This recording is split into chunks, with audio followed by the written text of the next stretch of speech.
Bom dia, sétimo ano. Hoje é dia 16 de abril, nós estamos aqui para uma aula de geografia. Essa pandemia, infelizmente, nos fez ficar afastados, estamos tendo que reinventar, vocês a maneira de aprender e nós, professores, a maneira de ensinar. Eu não sou youtuber, não sou atriz, sou só professora de geografia. Então, por favor, não reparem, algumas coisas podem não ficar muito boas, posso gaguejar, estou nervosa, mas estou tentando fazer com o maior carinho para tornar nossas aulas um pouco menos entediantes do que simplesmente ler a apostila.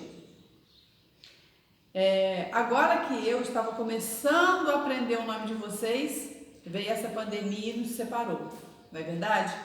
Mas, quando a gente voltar, a gente começa tudo de novo, ok?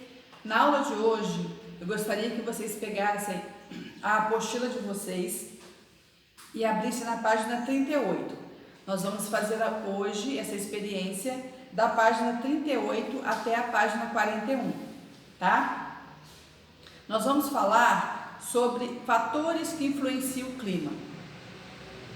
Para a gente entender o que é clima, a gente precisa saber que existe uma diferença entre tempo atmosférico e clima.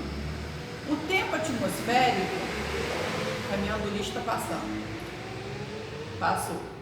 O tempo atmosférico é o que nós estamos observando hoje. O tempo está nublado, parece que vai chover, mas ontem o sol estava quente.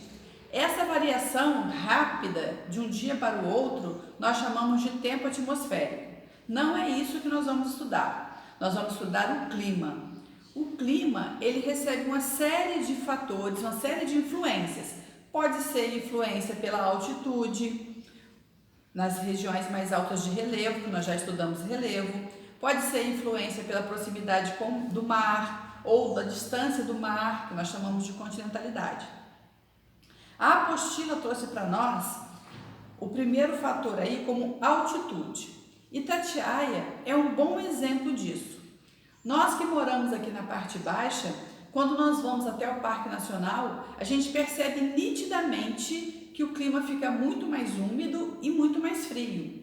Por quê? Pela influência da altitude. A apostila trouxe para nós que a cada 1 quilômetro que nós subimos, na altitude, o resfriamento é de aproximadamente 6,5 graus Celsius. Ou seja, é uma diferença considerável de temperatura. Depois a apostila trouxe para a gente a maritimidade e a continentalidade.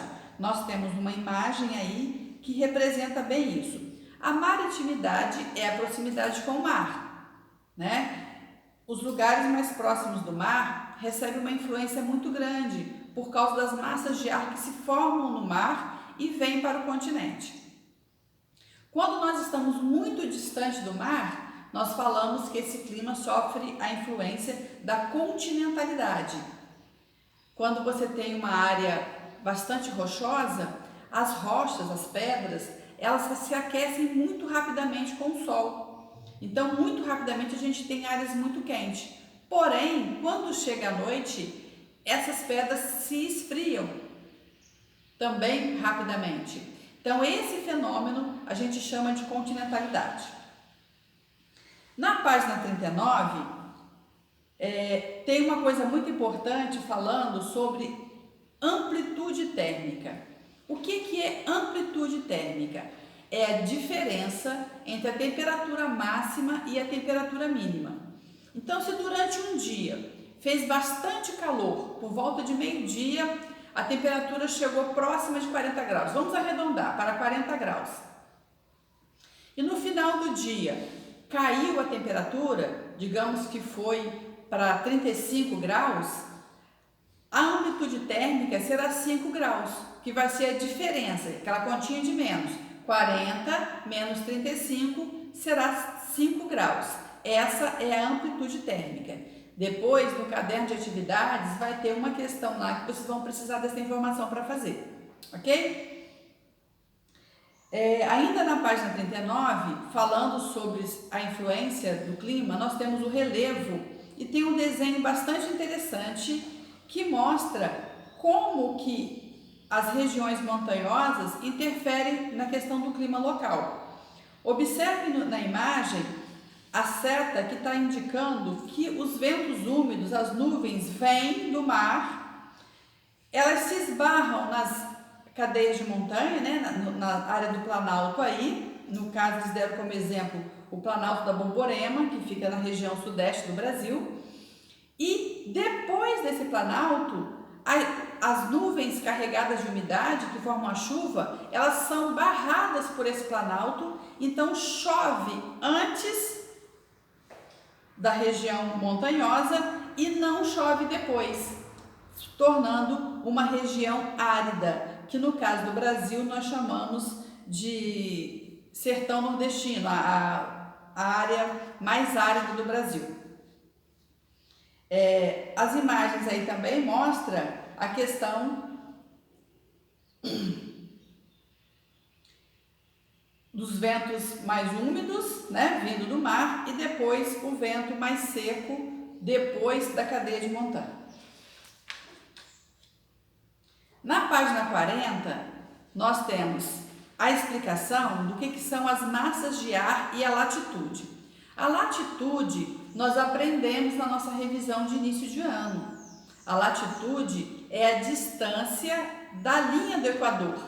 Então, quanto mais próximo à linha do Equador eu estou, mais quente é, porque os raios solares chegam mais diretamente. Quanto mais distante do Equador eu estou, mais frio é, porque os raios solares chegam com menos intensidade. Então, essas massas de ar, se vocês observarem aí, vocês vão perceber no mapa tem as letrinhas. A letra M significa massa, ok?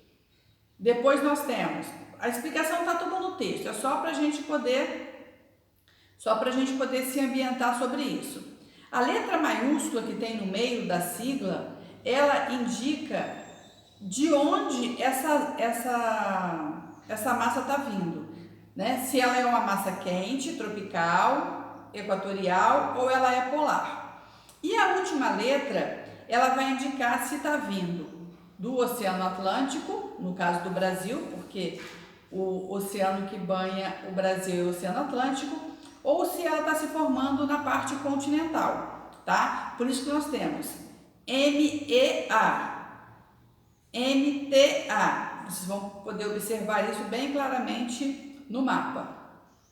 Lembrando que quando eu tenho uma massa de ar que se forma mais próxima do Equador, ela vai trazer ventos quentes, ela vai trazer calor.